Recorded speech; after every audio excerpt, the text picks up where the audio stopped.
So for today, I'm going to teach you on how to change your country on your Binance. So first, you need to access your Binance on your web browser, and once you're in, just simply scroll down until you reach the end, and under the support section, you will see the 24/7 chat support. Just click on that and wait for it to load.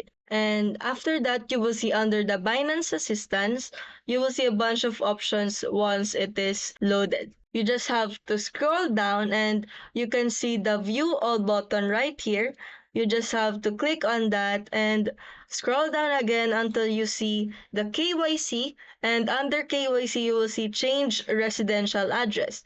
You just have to click on that and you will redirect to this page, which is you could be able to change your country as well as your location and even your street as well as your block and lot number of the house you currently live in. But in this case, I did not completely verified or completed the address verification, so I won't be able to show you the step-by-step process, but here's how you can do it. And that's how you change your country on your Binance.